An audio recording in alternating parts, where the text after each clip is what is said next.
All righty. Good morning, everybody. Happy Wednesday, hump day. It's time for Pondering, and I am your host, Joel Rissinger. You have tuned in to the Pondering podcast and radio program where we ponder things. We do not jack our brains at the door. We do not check our faith at the door on Sunday. No, as an unabashedly, unashamedly, unapologetically Christian leader and what am I? Host? There's the word. I encourage myself and everyone else to let our faith drive everything we think, say, or do, and to think through what we hear in the media and in our culture on a daily basis. We talk about these things every Monday to Friday, 7:30 to 8 a.m. Eastern Standard Time. You're welcome to join us and have friends, neighbors, strangers, anybody that you can grab and encourage to join us. We love to have them. And you can participate, as some of you already are, by typing into the live stream here on the Pondering Radio page of Facebook. You also can call us at 860-500-7163. Leave a voicemail, etc. If we're not around, 860-500-7163 is that phone number. Or you can email ponderingradio@gmail.com. Pondering Radio, like one word, at gmail.com. Well, I hope you guys are doing well, having a great week so far. You're halfway through. Give yourself some kudos. Give yourself some love. Congratulations. You have survived 50% of the week.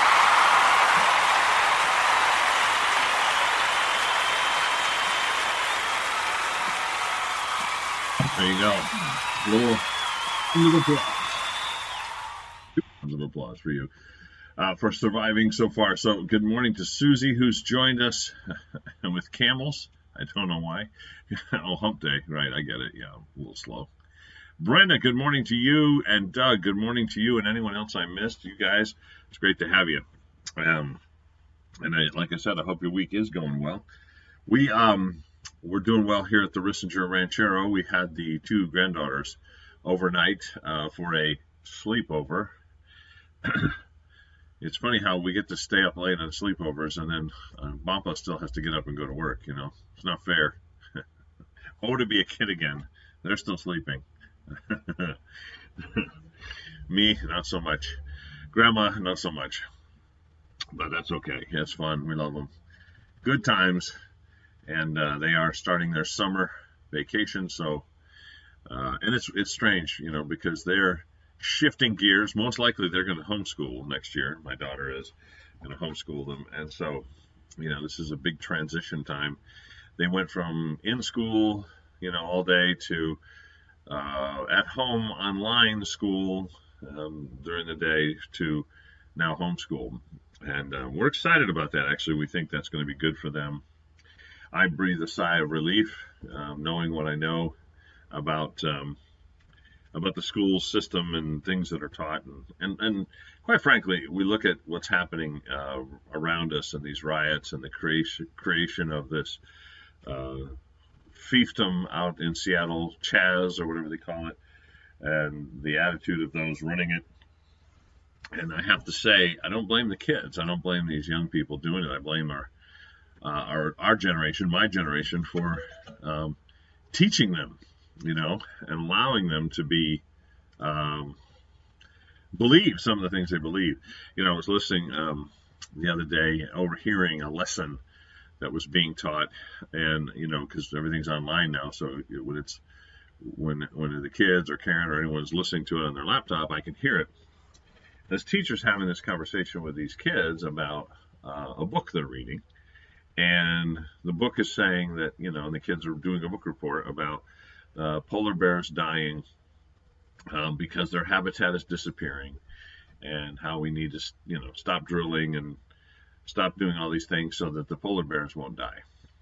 And so, you know, I know a little about this. I'm not an expert in global warming, propaganda, but I know enough. So I just did a quick Google search, you know, nothing extravagant, nothing. And you know, knowing this too, that when you do a Google search, you're going to hear the most popular thing. That's what you're going to see first. And interestingly enough, what popped up first was an institution that's completely dedicated to studying polar bears. That's all they do. And their findings as I Google searched and ran timeframes, were that between 2000 and 2020, so that's a 20-year, 2-decade time period, the population of polar bears in the world actually went up by 2,500. Not down.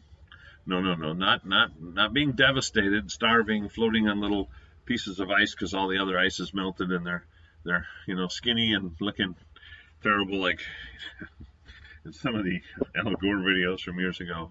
No, they are thriving, my friends. And I'm thinking to myself, okay, so we're telling these kids that the polar bears are all dying and it's our fault and we need to basically go back to Stone Age and live in caves and stop using fossil fuels. It's no wonder they grow up believing that. I mean, this is just part of a given to them, and yet the facts, in some cases gathered by their own people, are just the opposite. So anyway, I'm glad my kids are going to be homeschooled because at least we have some influence into, and my daughter and son-in-law have control over what they're taught. Because otherwise, who knows what the next generation will be based on what the current one is with what we've been teaching, which is a lot of drivel, quite frankly. All right, let's see. Leanne is here. Good morning, Leanne. Great to have you aboard. Sarah, good morning, my dear. Brenda says, yes, homeschool is the best. Shannon's here. Good morning, Shannon. Linda, good morning. Wow, awesome. And Dennis is here. Good morning to all of you guys. Hope you're doing well, like I said, having a stellar week thus far. A lot going on, as you know, a lot in the news. And, we just have to keep trucking, don't we? We have to keep trucking. We have to keep going. And as I said yesterday, we have to keep doing what we're called to do, which is to reach the one, to catch people, try to bring them to that place of embracing Christ, because that is what will remove the scales from their eyes. That's what breaks the crust from the heart and allows for real transformation, real change. You can't argue your way into someone's heart and life when they believe all the stuff that they've been taught in school and what they hear in the culture. It has to come from the inside out, and only God can do that. But you can help them come to a place of choosing Christ so that they at least have a fighting chance of being able to understand the truth. And therefore, as Jesus said, the truth will set them free. So our mission as Christians has not changed in the midst of this. Now, having said that, part of speaking the truth in love, as we've talked endlessly about here in Pondering, is to be able to speak the truth on all things. It's not just the gospel truth. That's what opens the doors and the eyes and so forth. But you also have to speak the truth about other topics, whether it's racial unrest and inequity, or whether it's global warming, whether it's, whatever it is. We do have to be able to do a little homework, think a little deeper, analyze stuff, and speak the truth on those issues as well, which is why we do this show. We don't think Christians should be silenced. We can't talk about that because we don't talk politics. Oh, we can't talk about that because we don't talk finance. Oh, we don't talk about that because it's not that Christians only speak of the gospel and spiritual things. It's that that's the foundation of how we view all those other things. But we do have to teach those and discuss them because when people come to faith, they still have these ideas and concepts that have been planted there, ultimately by the God of this world, quite frankly, but by our culture, by our society. And if they don't root them out, they will haunt them and distract them and hold them back. It is why, in my opinion, even leaders and pastors sometimes in the midst of these crises won't speak out. Part of it's fear, not being labeled as a redneck, Bible thumping wacko extremist, but part of it is doubt that maybe we're wrong about that. There's been a lot of talk recently too about reform. I'm totally opposed to defunding police. I think that's suicide. But they're now talking a lot more rationally about reforming the police and training. Changing the training for policemen and police departments. And I'm not a police officer. I've never gone through academy training. I know several policemen and I've worked with them, but I have to confess I'm not an expert by any means. I've never been through it. However, I know a little bit. I have a cousin in law enforcement, and very close to him. And I would suggest to you that the answer to the problem with excessive use of force for policemen is not more training. We always look to that, don't we? It's funny. And this is true in business. I see it too. Every time there's a mistake made, well, we need more training. You know? The assumption is that this was done out of ignorance, lack of understanding. Now, there are mistakes that are made in business and in police work and in every other,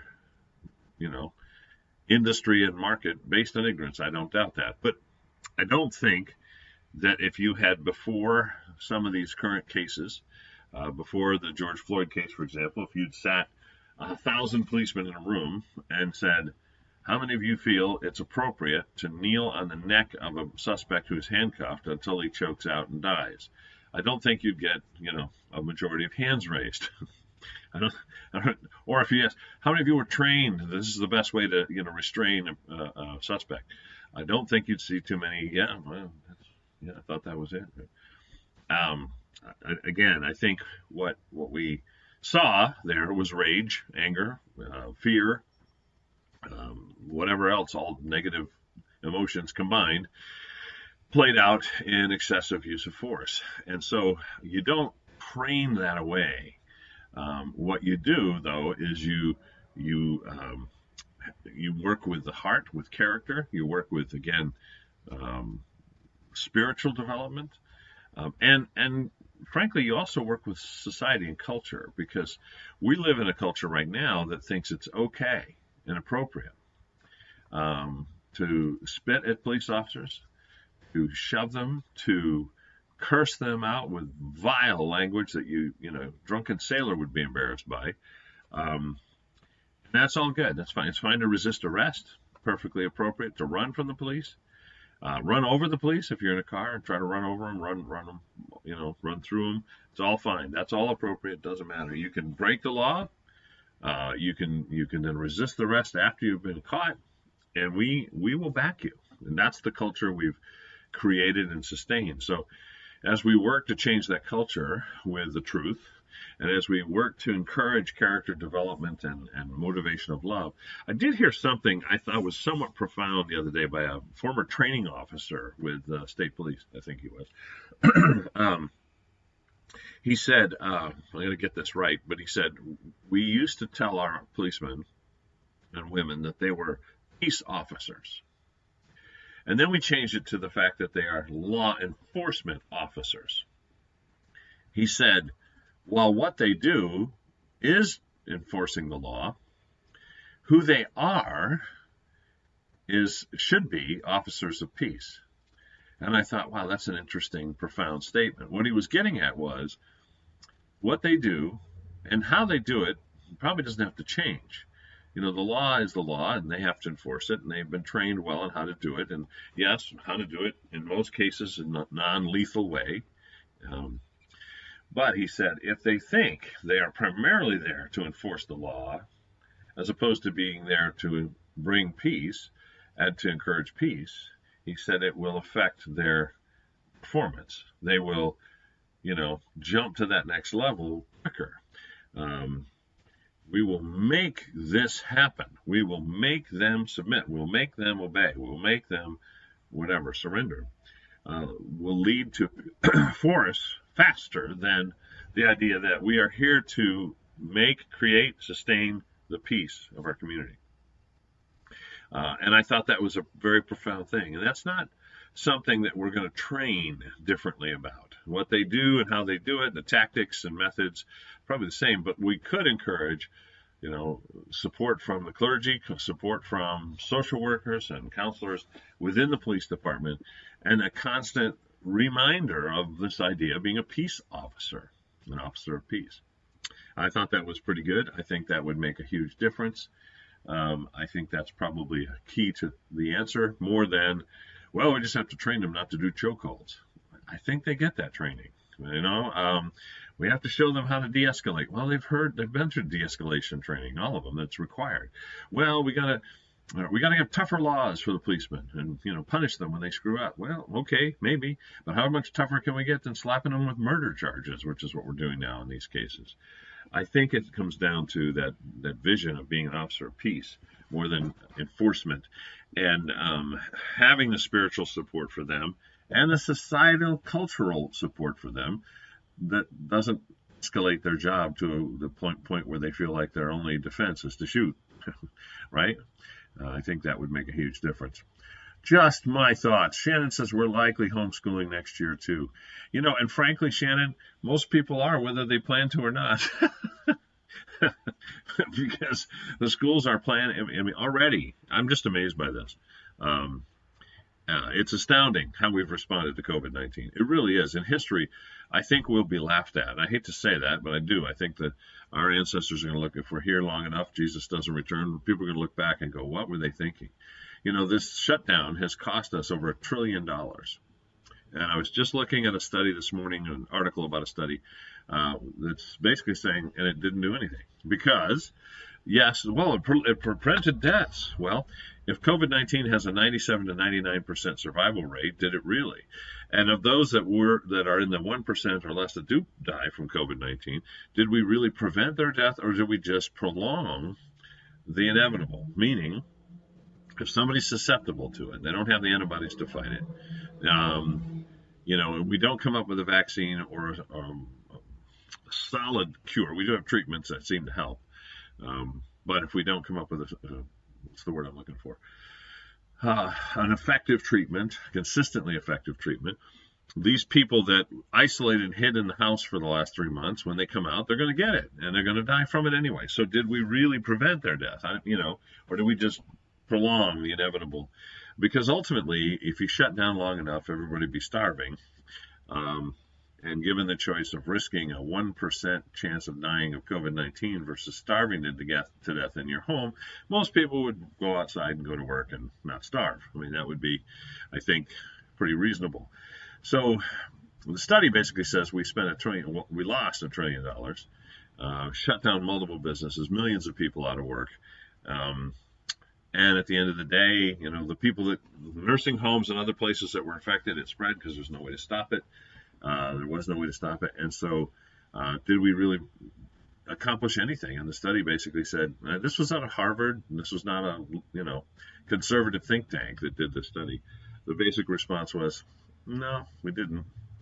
But the schools are just buying the hype, man, and already planning not to open next year, or to open partially and have the kids in 2 days a week or something, and then they have to wear masks. Yeah, good luck with putting masks on kindergartners. I'm sorry. I don't know who thinks of it. They sit around and think of these things. Like in my work, they came up with this. We got to put masks on all the patients when we talk to them. All right, you try putting a mask on a 95-year-old dementia patient who's still physically active. Good luck with that. You might want to be wearing armor, not just PPE. Faceplant. But yeah, they're going to, most of the stuff, apparently the plan is for most work to be done at home. So even if you're not planning to homeschool, guess what? Surprise, you are. Just like this year, where parents suddenly became teachers, administrators, counselors, parents, workers, everything else, all at once as their kids stayed home and got their lessons online. So I suspect everybody's homeschooling, Shannon. It's just a question of the format. Is it going to be from the public school, or is it going to be from a homeschool curriculum you purchased or developed? I hate to say it, but I think that's what's going on. And at some point, people are going to question, why are we paying such high homeowner taxes to support public schools when we're teaching our kids at home and we're not sending them back? If this goes on long enough, mark my words, that will become an issue. Sarah, good morning. Al Stewart, the man, the legend. Pastor Al is with us. Good morning, Al. Al says, say hi to my friends here from New Hampshire, Ryan, Melissa, Cadence, and Keegan. Well, hi to all you guys. Welcome aboard. Great to have you. And listen, I'll pray for you if you're friends of Al's. I know you need it. Just kidding. I'm a friend of Al, so pray for me too. Patty's here. Wayne is here. Oh, man, we are rocking and rolling today. Shannon says we struggled with the curriculum in school for many reasons. It's really concerning to us that Eastern religions are really interwoven into the curriculum. Oh, yeah. In fact, Eastern religious faith is the acceptable faith. in most contexts right now, because and you can even talk about Jesus a little bit in that context as a philosopher, as a stoic, as a teacher, because the whole idea is nirvana and enlightenment. And if you see Jesus as just one of those gurus, then you're okay. You can be somewhat accepted there. Just like within Islam, you can see Jesus as a prophet, just not the prophet, and definitely not as God.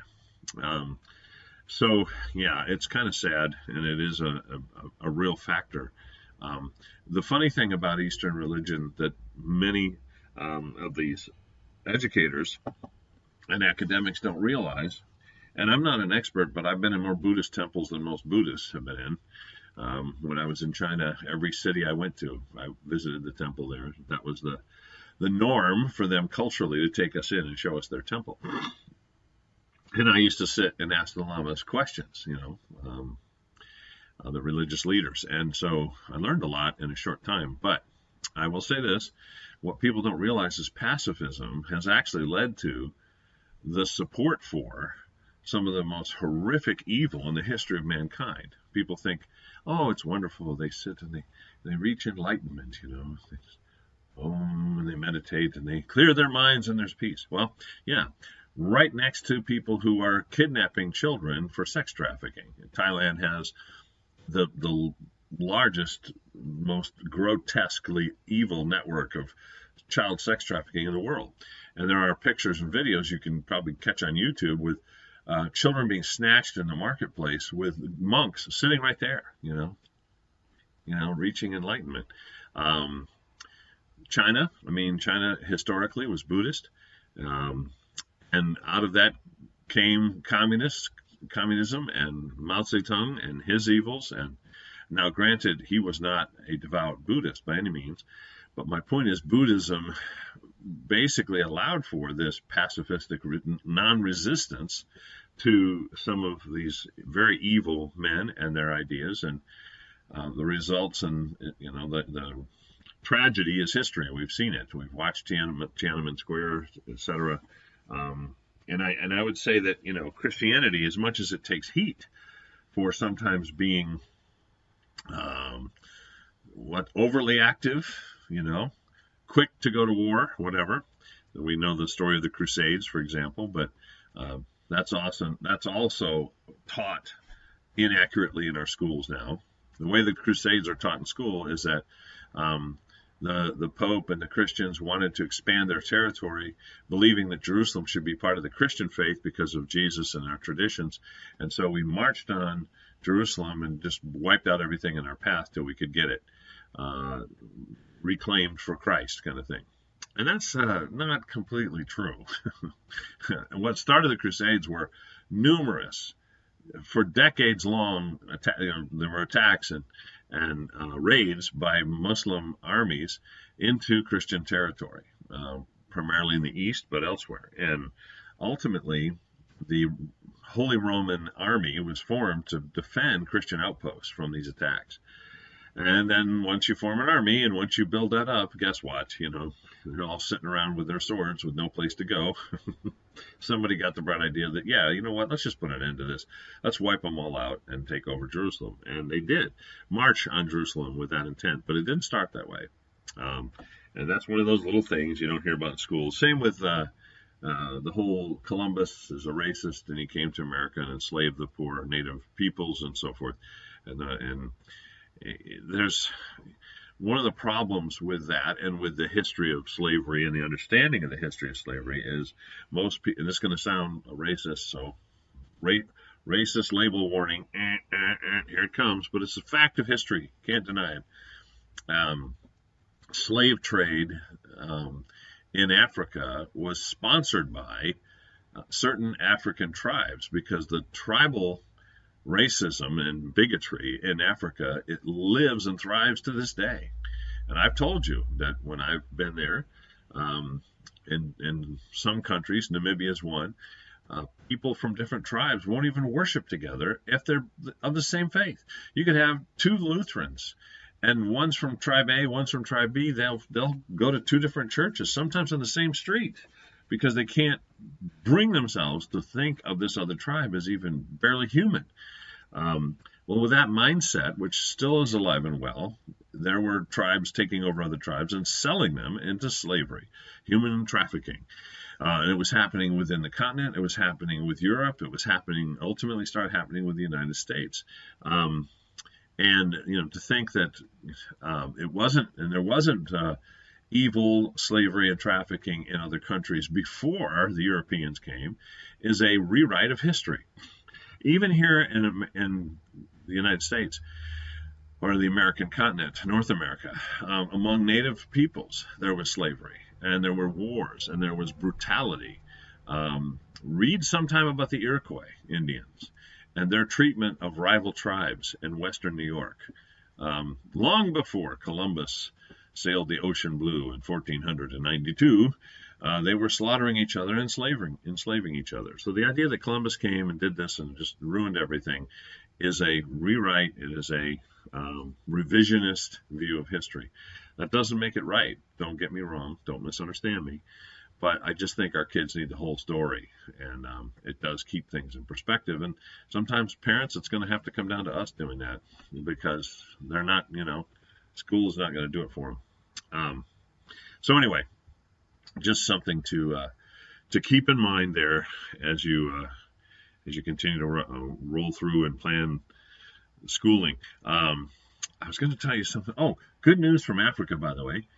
In Zambia, right now, the Sons of Thunder Farm is doing great. Zambia in general has very few cases of COVID-19 and even fewer deaths of COVID-19.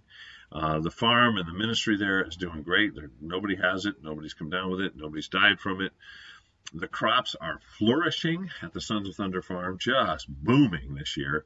And ministry's expanding, and Sons of Thunder just received one of the largest donations, or the largest donation in their history, to expand that ministry.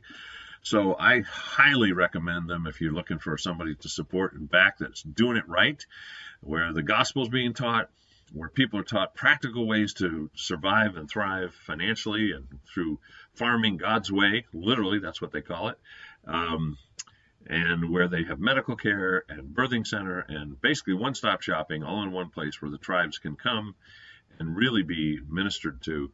Man, you'll never find something better and more complete and rich than Sons of Thunder Farm and Sons of Thunder Ministries. So you can Google them, Sons of Thunder and Zambia, and you will find them. And I recommend supporting them. My wife and I do every single month, and they're just doing great.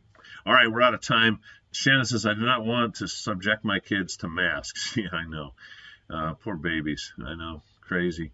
Linda, so parent has to stay home and continue an economic disaster. Yeah, in essence, you got to have somebody there because the kids aren't going to be going to school for the most part, at least not here in Connecticut.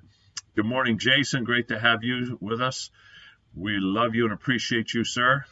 Luke, welcome. And Brenda says, what are those strange noises during the broadcast? I don't know. I'm not hearing them. I mean, once in a while, my phone will get a chime or something will come in like that just now. But that I can't stop that, unfortunately. Hopefully it's not happening all the time, and hopefully you're still able to hear me, y'all.